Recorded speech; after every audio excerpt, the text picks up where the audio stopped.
तो दोस्तों stock market में जब आप ट्रेडिंग करते हैं तो काफ़ी बार कन्फ्यूजन होता है कि जो भी मुनाफा आपने बनाया है या इन केस आपको नुकसान हुआ है तो उस पैसे का इनकम टैक्स पे क्या इम्पैक्ट पड़ेगा और आपको कितना रिटर्न फाइल करना है। तो हमने सोचा कि ऐसी कन्फ्यूजन को दूर करने के लिए क्यों ना एक एक्सपर्ट को बुलाया जाए, उस एक्सपर्ट से डायरेक्टली पूछा जाए कि किस तरह का रिटर्न में इनकम टैक्स को लेके जो भी कन्फ्यूजन होंगे किस तरह से सॉल्व किए जा सकते हैं। तो आज हमारे साथ हैं मिस्टर ईशांत जो कि रेज बिजनेस सॉल्यूशंस को रिप्रेजेंट करते हैं। He is the founder of the business. खुद से वो सीए हैं, सीएस हैं, उसके अलावा सीएमए का डिग्री किया है। तो एक तरीके से फाइनेंशियल डिग्रीज जो भी भारत में सबसे बड़ी हैं उन सबके होल्डर हैं। Welcome to original blogger Ishant. Thank you Aseem, आपने बिल्कुल सही कहा कि बहुत कंफ्यूजन होती है स्टॉक को लेके, टैक्स ऑन स्टॉक को लेके। सो आज हम कोशिश करेंगे कि आपकी सारी कंफ्यूजन को दूर करें, आपकी ऑडियंस को पूरा डिटेल में बताएं कि टैक्स ऑन शेयर्स पे क्या क्या ट्रीटमेंट्स हैं। ग्रेट। सो शुरू करते हैं बहुत बेसिक्स के साथ। जब आप ट्रेडिंग करते हैं तो या तो आप शॉर्ट टर्म ट्रेडिंग करते हैं या आप लॉन्ग टर्म इन्वेस्टमेंट्स करते हैं। उसमें भी शॉर्ट टर्म में भी आप फ्यूचर ऑप्शंस में कर सकते हैं, इंट्राडे में कर सकते हैं।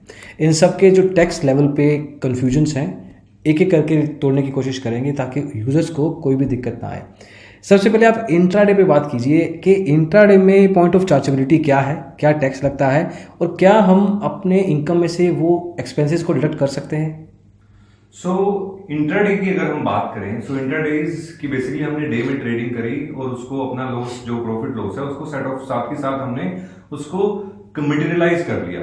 सो इस केस में होता क्या है कि आप प्राइस के केस में आप स्पेकुलेशन कर रहे हैं, आप उसमें प्रॉफिट कमाना चाह रहे हैं, इसलिए आप स्पेकुलेशन बिजनेस में हैं, इसलिए इसको स्पेकुलेटिव बिजनेस इनकम में काउंट करा जाता है। अगर हम टोटल इनकम टैक्स रिटर्न थोड़ा टेक्निकली बात करूं तो इस केस में आपने सबसे पहले जो बात करी कि इसका टैक्स कब लगेगा, तो टैक्स इसका तब लगेगा जब आपने बेच दिया। फॉर एग्जांपल पूरे साल में मैंने जो इंट्राडे में इनकम या लॉस करा होगा उसका जब मैं कैलकुलेशन पूरे साल का रिटर्न भरूंगा तब मेरे को उसका टैक्स कैलकुलेट करना है।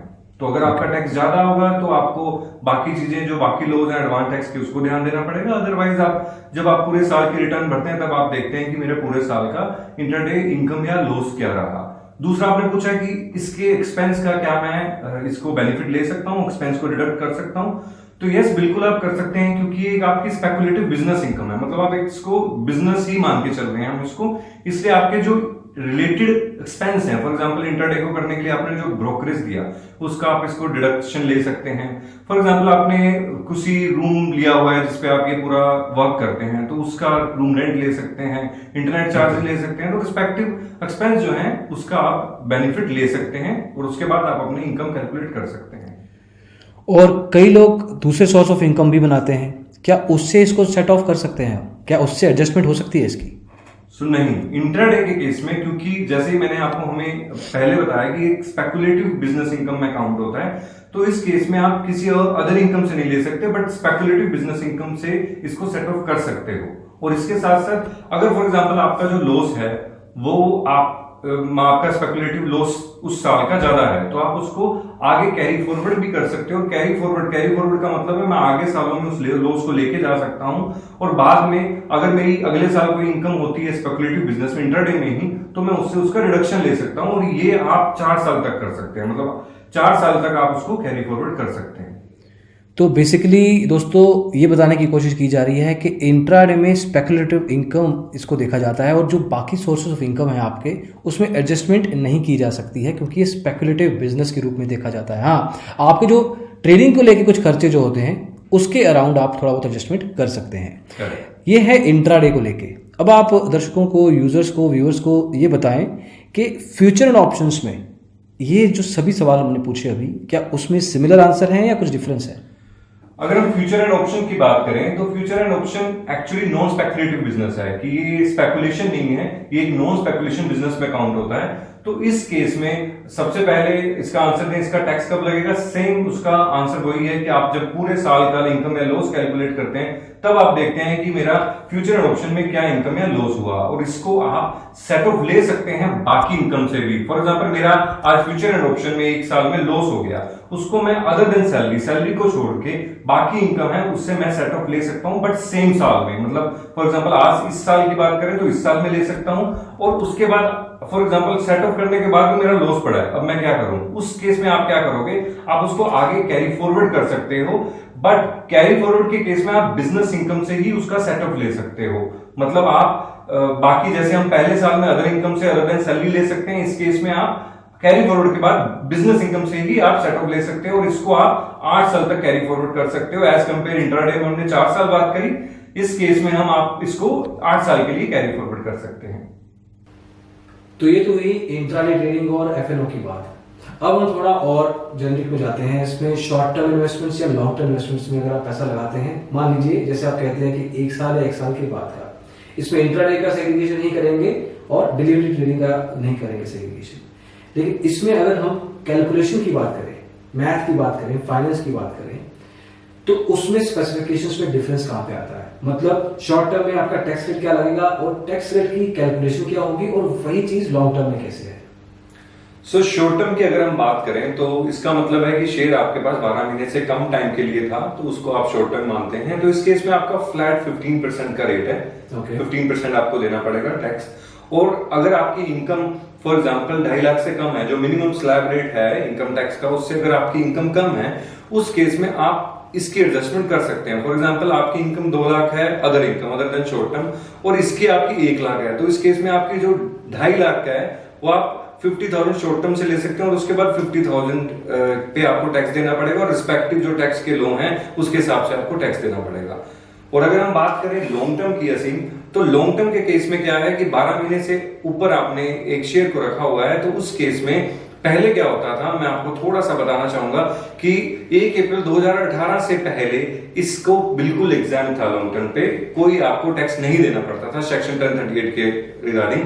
तो उसके बाद हुआ क्या कि सरकार ने इस पे 10% का फ्लैट टैक्स लगा दिया कि आपको 10% का टैक्स देना पड़ेगा।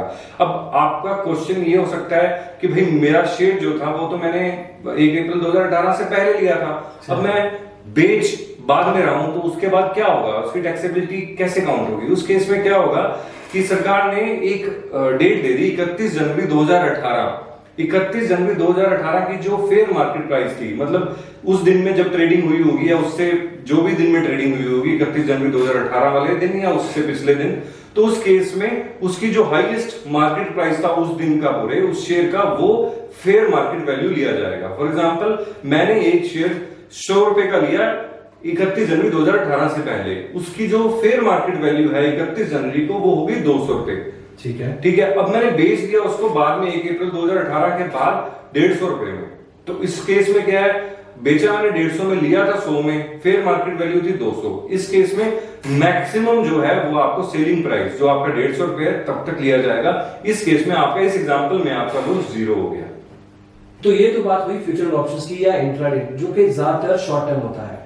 Fair enough. तो अभी हमने शॉर्ट टर्म इन्वेस्टमेंट्स की बात कर ली, हमने एलटीसीजी की बात भी कर ली है कि लॉन्ग टर्म कैपिटल गेन में क्या टैक्स लगेगा। लेकिन जो हमने शुरुआत में बात की थी कि जो इनकम की या जो प्रॉफिट एंड लॉस बनाया है हमने, इसका एडजस्टमेंट का इसी तरीके के इन्वेस्टमेंट, चाहे वो शॉर्ट टर्म हो चाहे वो लॉन्ग टर्म हो, वहां पे कैसा इंपैक्ट हो सकता है? असीम इस केस में क्या है, फॉर एग्जांपल आपका शॉर्ट टर्म लॉस हो गया, तो आप उस केस में उसको आप शॉर्ट टर्म कैपिटल गेन या लॉन्ग टर्म कैपिटल गेन से सेम ईयर में एडजस्ट कर सकते हो। फॉर एग्जांपल आपका लॉन्ग टर्म गेन है और शॉर्ट टर्म लॉस है, तो आप इसको आपस में एडजस्ट कर सकते हैं। और अगर फिर भी अगर आपका एडजस्ट नहीं होता है, उस केस में आप इसको 8 साल के लिए कैरी फॉरवर्ड कर सकते हैं, और कैरी फॉरवर्ड के बाद भी आप अपने शॉर्ट टर्म कैपिटल गेन और लॉन्ग टर्म कैपिटल गेन से इसको एडजस्ट कर सकते हैं। ये था शॉर्ट टर्म कैपिटल गेन के बारे में। लॉन्ग टर्म कैपिटल गेन को आप लॉन्ग टर्म कैपिटल लॉस को आप लॉन्ग टर्म कैपिटल गेन से सेट ऑफ कर सकते हैं, और उसके बाद अगर आपका सेट ऑफ नहीं होता है, उसके बाद आप सेम 8 साल के लिए इसको कैरी फॉरवर्ड कर सकते हैं और अपने लॉन्ग टर्म कैपिटल गेन से इसको सेट ऑफ कर सकते हैं। सो ये था लॉन्ग टर्म और शॉर्ट टर्म कैपिटल लॉस के बारे में।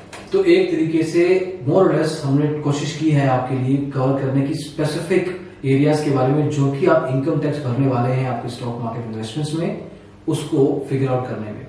अब इसके अलावा भी आपके बहुत सारे क्वेश्चंस हो सकते हैं, हमने ट्राई किया है काफी एरियाज को टच करने का। And really thank you so much Ishant for answering all the problems that generally people face. या आई गेस सो, और मोर और लेस देखिए इसी तरीके से आपके जो ट्रेड्स हैं इम्पैक्ट वैसे ही होते हैं इनकम टैक्स के साथ, और आपको खुद से श्योर होना चाहिए। ठीक है, आपके पास ये है सीए से बात कीजिए, बट कुछ ना कुछ आइडिया आप खुद भी लेके रखें ताकि आपको खुद को कोई कंफ्यूजन ना हो, क्योंकि at the end of the day पैसा आपका है। तो दोस्तों इस वीडियो में बस इतना ही। सारी की सारी कंफ्यूजन होपफुली दूर हुई हो, नहीं हुई है तो आप कमेंट्स के जरिए बता सकते हैं। ईशांत हमारे साथ रहेंगे अगले वीडियो में भी और ऐसे ही कंफ्यूजन को दूर जरूर करेंगे।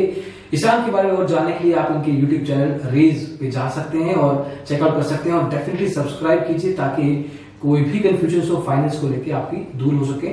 रेज एक तरीके से कंसल्टिंग फर्म है, गुड़गांव बेस्ड आउट है, and certainly they help out institutional and retail traders and clients.